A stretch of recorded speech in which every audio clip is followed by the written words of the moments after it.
Let's begin now.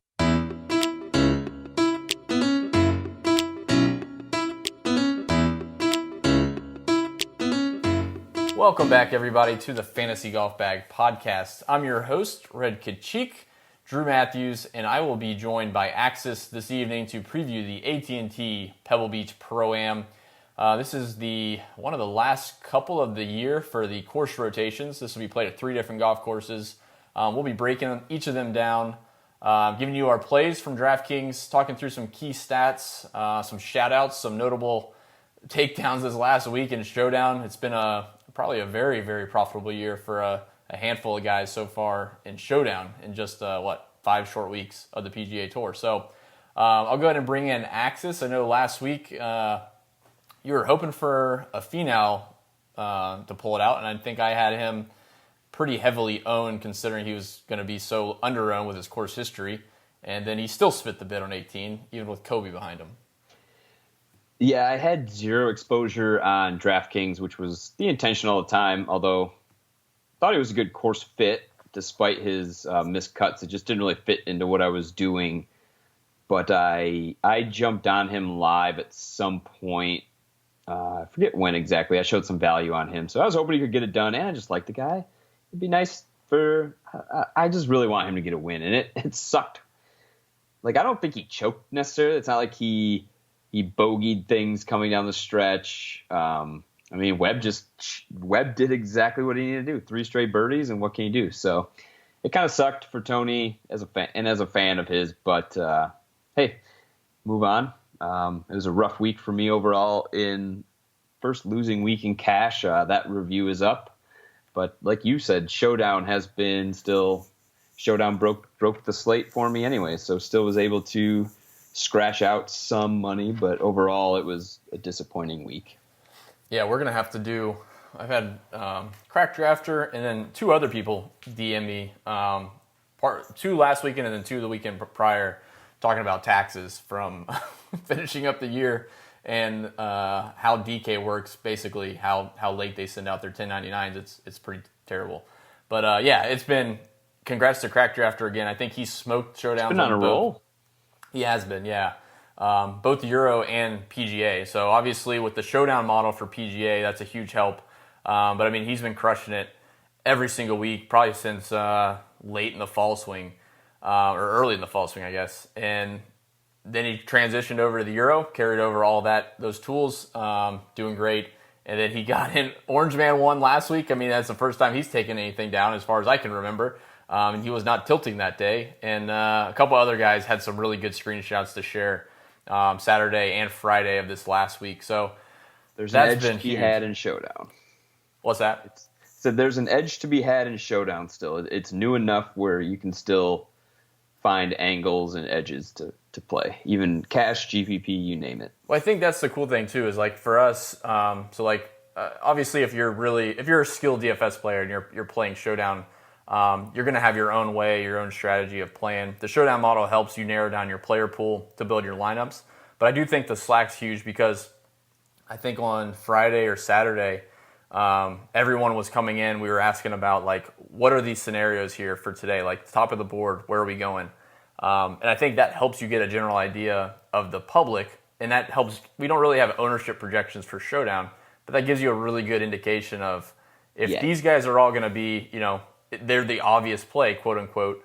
If they pop up in the Showdown model, like maybe you go steer a different direction and then you have a ton of leverage, because it does seem like Showdown's the chalkiest of any. And the field's not really any smaller, especially, obviously Thursday and Friday it's not smaller, but it does seem like guys end up with lineups with 30+% owned guys. And that's like it's nuts. A huge kiss of death in a normal week, but then in Showdown, obviously people think it's okay, and it's not. So 100% to your point, though, there's a huge edge in Showdown, and it's been fun to start off the year basically building bankrolls just off of Showdown, especially with all the majors still to come. Yeah, it's been nice. Like you said, that there's just a lot of leverage and some other things we look at, which we'll keep privy to the Slack for now. But we'll talk a little bit about it this week, too, with 3 different course rotation here. There can be some more edges even just for the regular fish who just don't pay attention. Yeah, absolutely. We can go ahead and dive into that. We weren't able to get a recap pod this week due to the Super Bowl. I know I was planning to do a solo because you had already opted out, and then we got called to do a late add to a Super Bowl party, and I wasn't able to do it. So no recap pod, but your cash lineup review is up on the website. And with that, man, let's go ahead and transition to the AT&T Pebble Beach Pro-Am, and we'll talk through these golf courses briefly, kind of bring up our key stats. Again, we saw this course twice last year, at least Pebble, as far as the Pro-Am and then the U.S. Open. So I think people get a good idea from last year. They should feel, like it wasn't too long ago that they saw this golf course to have an idea of how it's played. But if you want to take the reins here and kind of walk through the golf course, again, these are all pretty short, but the scoring average doesn't reflect that. So let me hear what your thoughts are on the golf course. Yeah, and to start, I'm ignoring what happened at the U.S. Open last year. I know the USGA didn't trick it out like they have other courses in the past, like as badly anyway, but obviously they still have that course playing differently than it typically does. So I'm just going to ignore what happened at that. Maybe someone wants to look. If you look into the stats, maybe you can take something away like, oh, it actually did play kind of similar. I'm just ignoring it. The field was way deeper, different mindset, just so for that reason, ignoring. So this week, 3-course rotation. Everyone's going to play each course one time, cut after third round. You'll play one at Pebble, one at Monterey Peninsula, and one at Spyglass. Historically, Spyglass is the toughest course. Now, that can change if Pebble gets wind. If Pebble gets windy, it becomes much more difficult. That is the only real defense of that course now, with how aggressive and how good guys are, and that's kind of what we saw at the U.S. Open. It didn't really get its defense, and some people were annoyed by that, but hey, not much you can do about it. So historically, again, Spyglass will be the toughest, roughly 0.2 strokes above par. Monterey Peninsula will be the easiest, about negative 0.43 strokes to par. And Pebble without wind will hover just below par. If there's wind, it will rise above. So just keep that in mind. And like I said, especially for showdown, you're going to want to, as much as possible, play guys from Monterey Peninsula. You, to differentiate, could take some guys from Pebble if there's no weather. I personally would avoid Spyglass altogether unless for some reason the forecast shows wind at both Monterey and Pebble. But for the most part, Monterey is going to be the place where you want to pull from. And so we only have strokes gained data from Pebble Beach. So we pulled all that fun stuff as I do every week. As most people know, this course negates off the tee, not as much as, say, a Harbor Town, but it's still not as big a weapon. People are clubbing down. I wrote a lot in the Slack channel, and I'm not going to regurgitate all of it. If you're a premium member, you can go find it. I wrote a nice little blurb kind of breaking it down about accuracy, green and regulations, some myths that are out there. The rough here really isn't that penal as far as compared to normal courses. Like you can get out of it, and you can hit a lot of fairways here to begin with. Things of that nature. So there's a lot of wedge shots here as well. A majority of a golfer's shots are going to come from 100 to 150 yards. A lot of those even will be 100 to 125. There are some longer ones. The par threes here are difficult. So if you want to focus in maybe on that, that's up to you. I don't typically break it down just for 4 holes that golfers are going to be playing. However, big numbers can be made. Just keep your ball in play, not over the cliff side. And I think the accuracy is a little overblown for this course, but that's kind of how I see it this week. So all that said, heavy on the irons, and I would mix in some around the green as well. Getting up and down can prove difficult depending on where you miss, but could be nice to have. Long-term around the green, irons, there you go. Easy game. Yeah, pretty standard. I would say probably as far as the accuracy conversation goes, we touch on this probably 3 or 4 times a year where a course is played differently than any stats could reflect like a golfer. So like driving accuracy, like we have weighted driving accuracy, which is probably as close as you can get to predicting how someone will play on this type of golf course if you're looking for fairways.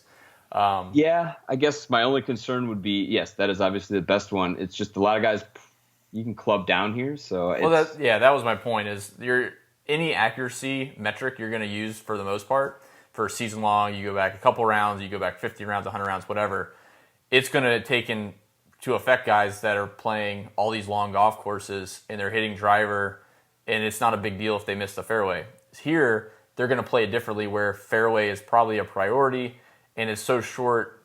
If they hit an iron off the tee or a hybrid or something like that, they're going to have inside of 150 anyway. So the accuracy is important, but again, you're looking at stats for the upcoming event. You're not trying to base all these historical stats to say, oh yeah, this guy drives it really straight. Well, they're not going to be hitting driver all over the place on this golf course. So you can mostly throw it out. Yeah, that, and I say it a lot, but the difference between, I believe it's 72% and 57% fairways hit are 2 fairways. So, and if that guy is 25 yards further down the fairway than the other ex-golfer who's in the fairway, then it's very close to negating with relative to par and all that jazz, if you really want to break it down like that. So, like you said, just keep it in play, right? Don't put it over the cliff. Pretty much. I do think the other traditional stats are beneficial. So scrambling, probably not as much, but you mentioned around the green. I do think that is valuable. With the greens being so small, there's going to be plenty of guys missing the greens, which is why you see off the tee here in general is not going to be something that poses the biggest gain to their strokes gain total. You'll see mostly on approach. Like, if they're hitting it to 30 feet and we'll say the average green regulation is 62% or something like that, and they hit it 70%, like they're gaining a decent amount of strokes just by hitting the green that many times more than the average player in this field. So looking at around the green, I think, is valuable to kind of eliminate the bogeys. You can kind of capitalize with bogey avoidance if you want to look into that. But green regulation, I think, is a staple. Even though this golf course is going to be played slightly different, I do think that when you look at any type of golf course, whether it be long or short, the ultimate goal on any hole is to hit the green regulation and have a birdie look. So any type of historical green regulation number, and we have weighted GIR on the website, I think that actually is pretty valuable on this type of course. I think it's valuable every week, to be honest, but when most stats are going to be somewhat thrown out this week, you can look at buckets for us. So like the EAP data is helpful, but I think green regulation is going to be a staple when the objective of every single hole is not going to be changed by the length of any hole. Yeah, that's fair. So that'll be pretty much it, I think. Looking at strokes gained total over the last couple rounds, the last couple months through the fall swing, just to try to get a gauge on the cheap guys. That always helps me out. So it's not a huge piece, but I think it does help when people are building their models using our stat model. If you throw in something that kind of eliminates the bad players or bumps them down even more, that probably helps. Because sometimes guys that are just playing bad may show up in strokes gained approach. So strokes gained total kind of eliminates the fallacy that they're playing good. So keep that in mind. That is something I like to do. But I think other than that, man, it's pretty straightforward. And I think a lot of people are going to be talking about the same stuff. But I would say the main takeaway is the accuracy will be a bit overblown, but I do think green regulation as a traditional stat is going to be pretty valuable this week. Yeah, and then like you said, find the weighted green regulation if you would like to step it up one more time from that. So yeah, that'll help out quite a bit.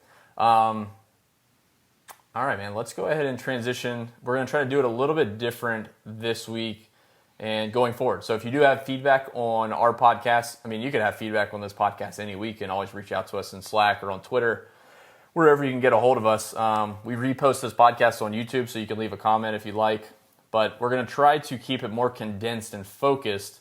And then as the week progresses, obviously with the live stream Wednesday night, then we can elaborate on certain guys, answer more questions and stuff like that. So with that, I'm not going to ramble off all the guys over 10K, but I think you and I both had 2 guys over 10K that we're looking to play. If you want to hit your 2, and then I'll give you mine, and then we can keep moving down the list however you see fit. Yeah, for sure. And like Drew said, if you don't like this format, feel free to blame me. I decided to try and change it up a little bit instead of just regurgitating everybody down the salary pool. Everything begins to blend together. Names blend together. And And again, I think that's more what the Slack is for. Like if you have specific questions about specific guys, feel free to hit us up in the Slack if you're a premium member or on Twitter, and we can hopefully then do more research on that to get to that in the live stream. But I think the pod should be more for highlighting golfers we actually like or think are worth playing this week. So like you said, I kind of highlighted some guys in a bunch of different salary ranges, and we'll go from there. So starting up top, for me this week, if I'm playing one of these studs, it's going to be Patrick Cantlay or Paul Casey. And the first concern about Cantlay is the recent form hasn't been, shall I say, great, especially for him. I'm not overly worried. He is an elite golfer. He's one of the best golfers in the world. I'm not that scared that it has gone away. I don't think it's going to be an issue of DJ disappearing but his was injury related, however. Yeah. But I really do like Cantlay a lot this week, and he is a good wedge player, and he's also very good in general from this 100 to 125 range strokes gained. And that's actually why I like Paul Casey as well. We've seen him play well here. Anyway, both of them gain off the tee well. They gain with their irons even more. Surprisingly enough, Cantlay's been putting the ball decently enough. Casey's been about average, which for Casey is just fine. So that's kind of what drew me to those guys in the 10K plus range. Okay.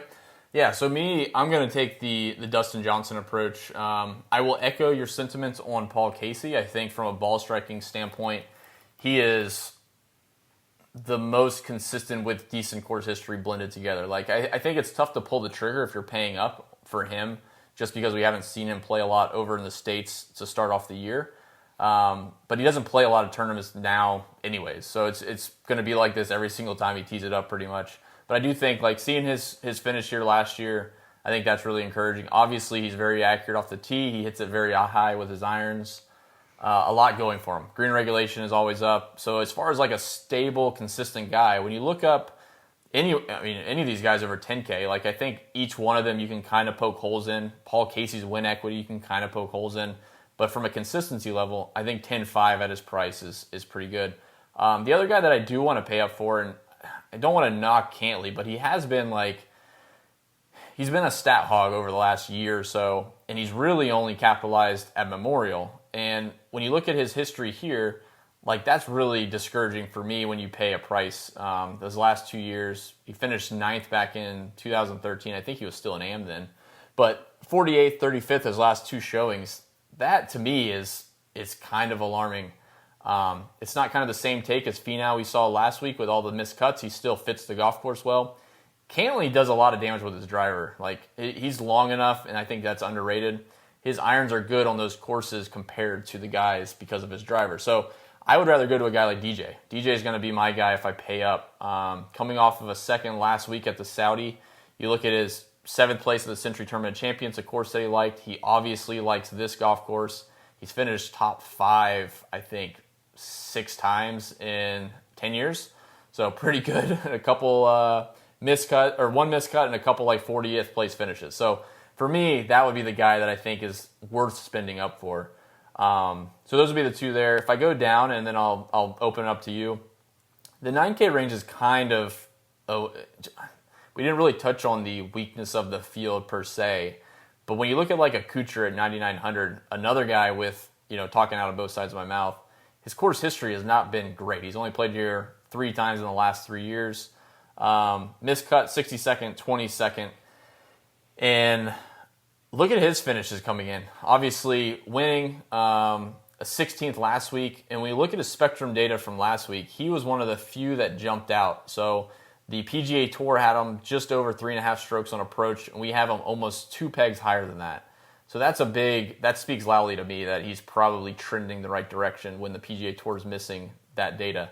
So that'll be the one guy that I pay up for in the 9K range. The rest of these guys, I guess you could make the argument for in GPPs. Like I think you mentioned you like Fitzpatrick, which I'll let you touch on. But like Mickelson kind of showed light last week, and he has great course history. That's kind of scary to go back to, for my opinion.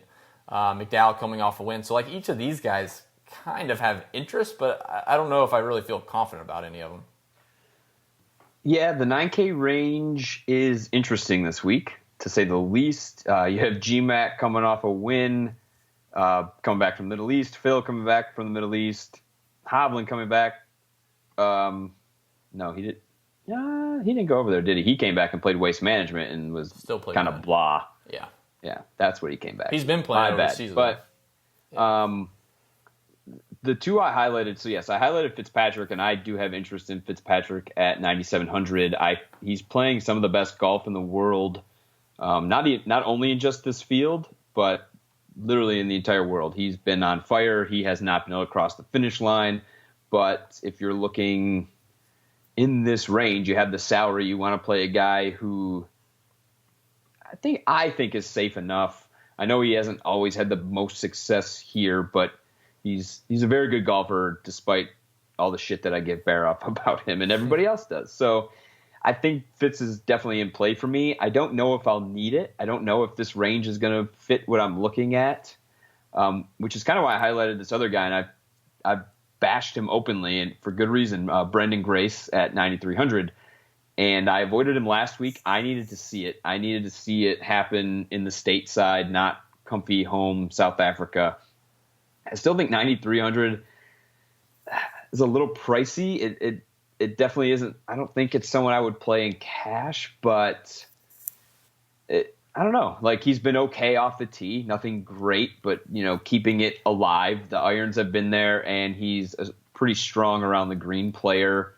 The putting is come and go. He's had spurts in his career where he's been a good putter, other times where he falls into one of those ruts like golfers tend to. So those would be the two in the 9K range. It's odd. I normally do go to Hovland. I don't know if something's not clicking, if it's wear and tear, catching up on the young. I'm sure he'll be fine, but yeah, I don't know. Maybe that'll bite me because he's a very good iron player as well. Like I said, he's seen the course. It was in USGA conditions, but he's played here recently enough. I'm sticking with Fitz and Grace in the 9K range. Okay. People keep it moving. A couple of the guys that I do like down here in the 8K range, I think, again, I kind of mentioned at the weakish field, and you kind of alluded to Brandon Grace being at an intolerable price almost. Like, these guys have elevated prices, so it's relative to the field, right? Yeah, and I did forget to mention really quick, he did grade out very well. Even last year, through all his crappy play, I only pulled last year, and he was very good from these short yardages with irons as well. So it's got that going for him. That's good. So my point was, the pricing as we go down into the 8K and the 7K range, guys were getting bumps, and it's just because of the strength of the field. So, using the price as a barometer for whether they're in play or not, it's probably not the best week to be too concerned on what their price was last week. So, with that being said, Daniel Berger's season continues with a strong putting performance last week. I think he gained 7 strokes putting, and the PGA Tour had him at negative half a stroke, and we have him just better than that, but still negative half a stroke, 0.03 shots different. So not great with the irons, but he has played pretty well here in his few times that he has played. So he played 2015, finished 10th, and I thought he played last year, but I guess he was hurt still. So I don't think he played in the US Open. So 10th place back in 2015, coming off in 9th place. I think even at the price, it's still worth a go-to. I mean, you look at the trends that he's had. He's got a miscut at the Travelers, and he went 15th, 33rd, 39th, 23rd, 18th, miscut, 17th, 38th, 29th, 9th. From a cut equity perspective on a tougher golf course, I feel like he's one that can at least get it in the hole. The elevated price is tough, but you also look at the guys around him, and it's tough for me to go back to a Hovland, a Spieth, and such. Cameron Champ even, he's been playing better, but it's still really tough for me to get behind that guy. The other two down here I'll quickly mention. I think we have some overlap. Alexander Norton's been playing great. I actually really like him. He went through a terrible stretch last year, but finished 14th at the American Express, 32nd at the Sony. Had a really good fall swing. I think he's probably one of the more consistent guys in this range for sure. The other one that I think is consistent is Russell Knox at 8,600. And just like a comparison, you look at Max Homa now gets a $2,000 bump almost based on what he was last week, and Russell Knox gets like a $900 or a $800 bump. So I think Knox is way more consistent than Homa, obviously, and he's still at a price that gives you room to you not go really stars and scrubsy. So those would be my 2 or 3 guys in the 8K range I really like. Yeah, I'm curious with Homa if how much attention he's going to garner this week at that price being slightly elevated. I still think people will look and see he's got a 10th place here last year. I don't know. I imagine he will be. I think he'll be kind of popular at that price, to be honest. And I don't know. That'll be a tough one to swallow. He is not one of the 2 I highlighted to talk about. Highlighted.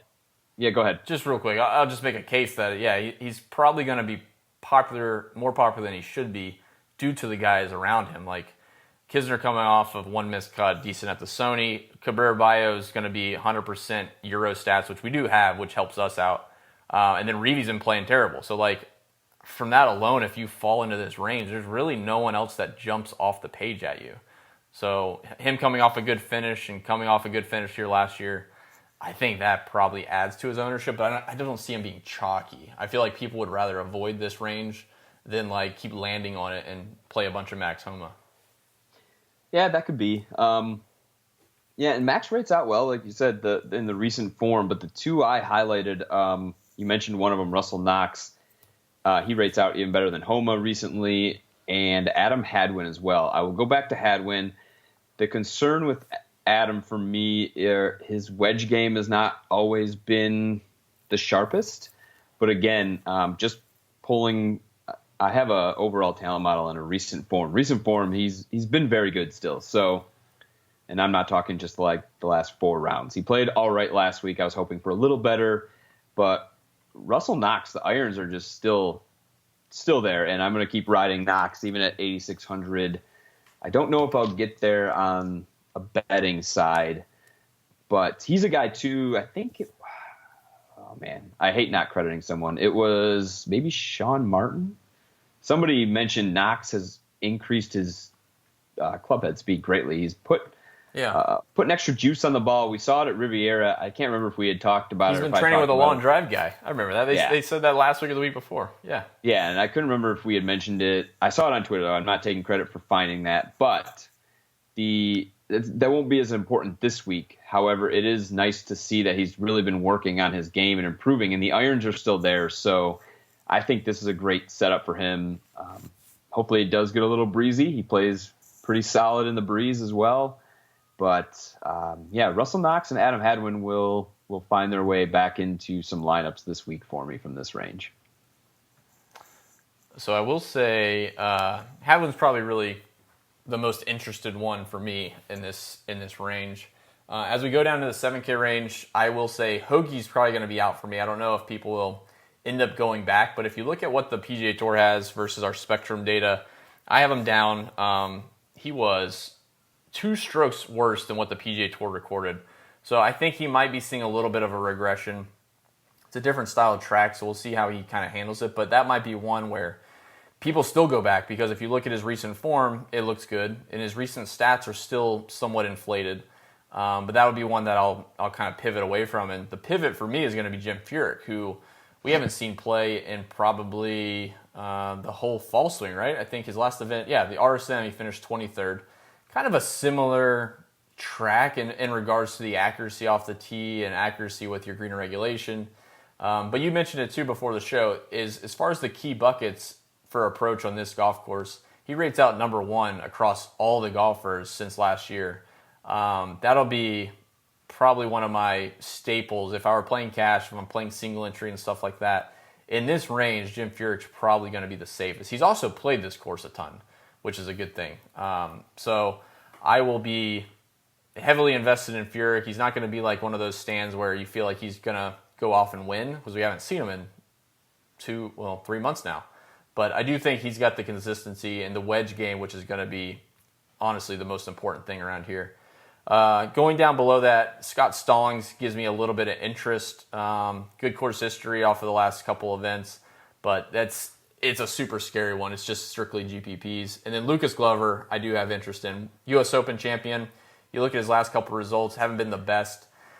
But when you talk about scrambling and you talk about green regulation, he's shown a lot of improvement in this last season. I think he started this year a little bit rough, but I anticipate that kind of returning to his mid-2019 form, and this would be a good time to jump back on him when he's 7,600, kind of mid-priced here. Man, such a great week when you can bust out Furyk and feel confident about it as well. He's not some. Oh yeah, I played him a few times last year. Actually, if you pick the spots, and he was, I mean, right off that Players run he had, like there was some good golf to be had there. I mean, it was once the Ryder Cup passed or whatever that tournament was, he had to coach or not coach, but it was a Ryder Cup where he got smacked around. Yeah, but as soon as that was over, dude started playing lights out. So, he's not the flashiest guy, and I don't know if people have been playing DFS for too long. Probably. You're just asking for him to make a cut. That's all. And then he does a very good job. I mean, he's got to be on like the top 20 all-time money list at this point. I honestly have no idea, but I would imagine. I'm gonna look it up because Zach played Johnson's so much. like he's made so many cuts. Yeah, would you believe that? Yeah, sadly, the money makes so many cuts and finished top 15. I mean, he won the John Deere 10 dozen times, but still. I mean, it's funny. Some of these guys, man. Two-time major Zach Johnson, incredible. All right, I digress.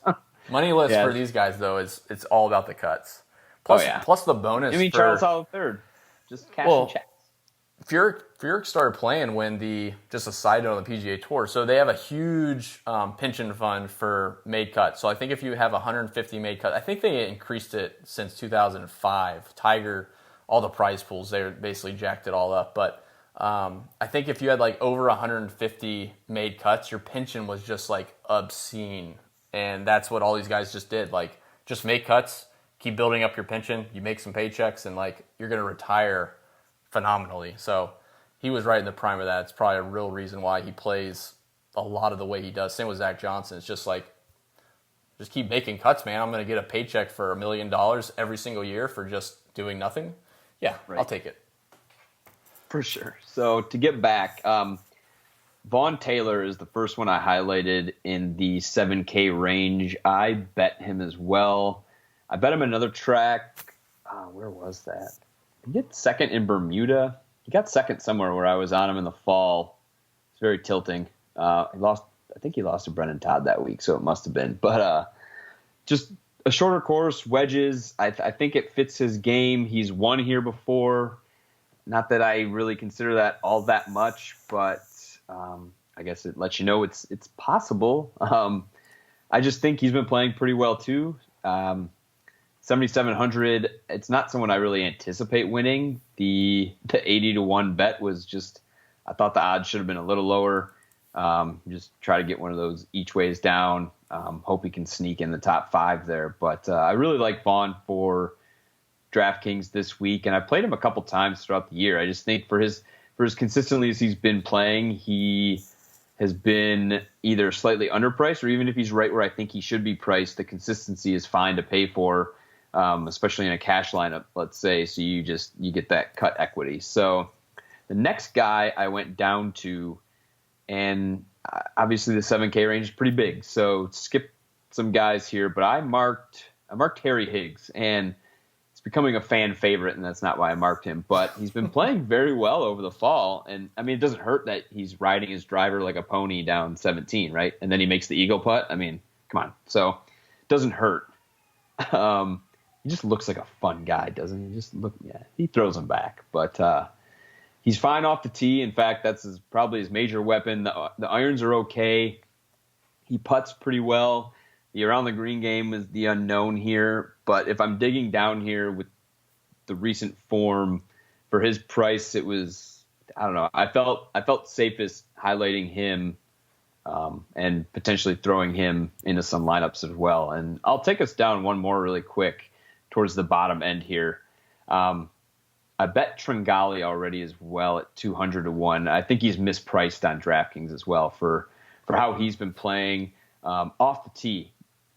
Above average, approach above average, around the green above average, putting above average. Like at 7K, Tringale is a guy, actually, even if I think he will be chalky this week, I'll bite it at 7K, which is sometimes getting into some sketchy land by doing that. But I think he's underpriced enough where he's probably just going to be in the cash lineup, and I'll just go from there. All right, I got a couple interesting ones down here. First one, I'm going to be going back to Adam Long. It's a quick blurb on the EAP spectrum data, but and EAP as a full spectrum, not both spectrum data and the EAP data. But Adam Long, yeah, he still looked good. And when I ran the numbers from last week, besides the EAP stuff, he played really consistent. So he actually had a slight increase from the PGA Tour recorded numbers to our spectrum numbers. So I'll be back on Adam Long. I do think this is a track where iron play obviously is very important, and that's the reason why we kept playing him a lot last year was 100% EAP. A lot of the approach numbers, the extended approach is what I'm referring to on the website, but that was a big reason. If he's getting back into that state that we kept playing him last year, this will be a perfect opportunity for him. One is a somewhat of a GPP dart in Jimmy Walker, 7,200. Really good course history, obviously, but he's also one that's been trending in the right direction versus his form. So, like, if you look through our numbers and how they differ from the PGA Tour's numbers for strokes gained approach, and this is, again, it's approach course. If you look at last week, I think he lost 5 strokes off the tee. He's not going to have to hit as many drivers, which we know that's his weakest part of his game. So I do like Jimmy Walker here at 7,200. And then in this range, I'm going to put you on the spot real quick. Who do you think in this range, we'll just say 7,300 to 7,000, has gone on for 8 straight made cuts out of all these guys? Like, of all these guys, who do you think has had that consistent of a run? What was the range? Sorry. 7,300 to 7,000. 7,300 to, I mean, just look throw a name really, out there. really quick. I mean, I just got to look through it. Keith Mitchell. Oh, fucking know. I actually don't know if he did. I don't think so. But the guy is Maverick McNeely. Maverick McNeely, he's been... That's a trick question if you don't know the answer, Drew. That's true. I actually don't know the other guys. The guy I wanted to talk about was Maverick McNeely, which I am Keith sure... has only made 1 cut in his last 3, so there you go. Poor answer. So since September last year, McNeely has made every single cut he's played in. He's really... He wouldn't be one of the guys that pops on any of the strokes gained off the tee or approach, so any of the ball striking stats, but he's been gaining strokes. Like, he's actually improving in every single event. He did finish 15th at the Farmers. He gained 5 strokes putting there, which is on similar putting surface to what you'll see this week. But I do think his ball striking numbers have been in the right direction. So he's one of those, again, with the way the pricing is, it's always a struggle to, like, get behind. Like, man, I really enjoyed playing him when he was 6,200. Now he's 7,300. What am I going to do? But I do think he's playing good. He's been making a lot of cuts. I think there's both upside there and some safety. California guy, he went to Stanford. So Maverick McNeely would be my guy. I'm not really a fan of Higgs, to be honest, man. I have to, unless he shows me something down the stretch. He can't even beat Brendan Todd in the Bermuda Championship on the last day. I can't sign myself up. Nobody beat Todd that day. Yeah, but at least he was paired with him. Like, dude was struggling. So, but popping his collar with his shades, I just can't get behind it. Well, you caught Brendan Todd when he was the best golfer in the world. So, well, that's why I would play Brendan Todd in this tournament right now. Where's he at? I'm not sure he's in this field. No, he's not. That's what I'm saying. Like, where's he at? He's like, this would be his course, dude. Yeah, maybe he's just tired of winning. Like, he's just going to go relax. I got my money in the fall. He hit the 150 made cuts, and he's just it's gotten more difficult now that the fields are getting real. The other guy down here that I'll probably go to, there's 2 more, and then I'll open it up to you, and then we can wrap up this podcast. Matthew Neesmith, I will have some shares of him. Made the cut at the Farmers and then kind of sputtered. Like, he was trending the right direction on approach. 14th place at the RSM. Then in the start of the year, he finished 32nd at the Sony, 17th at the Amex. I do think he is, been playing well enough with his irons. I'm interested in playing him. I don't feel great about it. I'd like to see him play on a shorter, more difficult track, if you will, than the American Express, the Desert Classic. But Doc Redman's another one. I think he's probably the cheapest relative to everyone in this field. when you kind of consider where he was priced last week, how he played, how his stats have been lining up.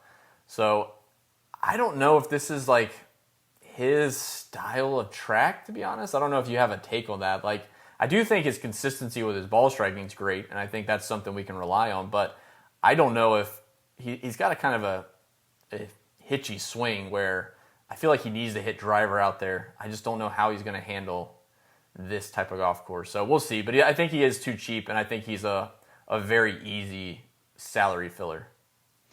So this low, I really don't dip my toes down here too much because I don't really MME much. I mean, I'll go 20 here and there, so I'll get some of these guys. But this week, I think I'm going to really have to dig more. Nick Taylor's 7K, so he's not like one of these basement dwellers, but I think Nick Taylor could be in play. The iron game has been a little shaky, but overall play boosts him up in my model. Brian Stewart has never played very well here, but it seems like it should be right up his alley, right? I mean, irons and short game, so it's never really translated, but that could just be because he's, I don't know, I don't have how he's been here to his baseline, so I can't really say for certain if he's greatly underachieved or if he's just plays like Brian Stewart here and the fields just beat him. I don't really know, but he's somebody I guess you could get behind. Perhaps DJ Trahan at 6,800.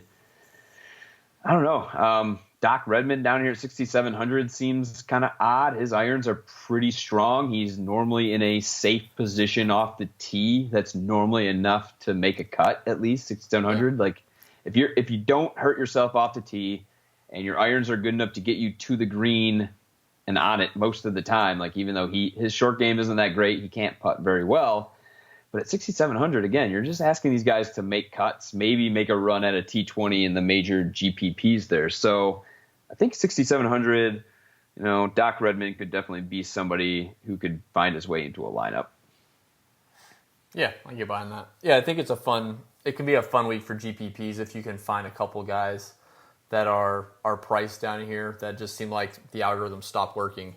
McCumber was another one that I had highlighted, but it's just one of those GPP plays that he fills a necessity if you want to pay up, for 3 guys over 9K. You got to have some salary saver in GPPs, and coming off some good finishes, and we don't know how he's going to play here. You just kind of take those darts. So I think that's pretty much it for me, man. There's not a lot down here. There's nothing down here pretty much.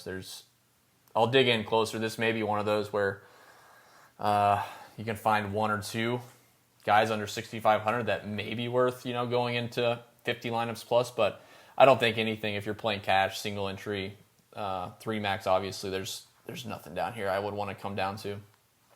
No, the guys I listed off would be obviously strictly GPP for me. I mean, unless you really think you have the nuts on 5 other golfers and you want to risk knowing that you're going to get at least 3 rounds, I guess you could maybe make the argument to me about coming down here for a cash, but I don't know. I don't know if it needs to be risked. I'd save your money and just play it in some showdowns this week.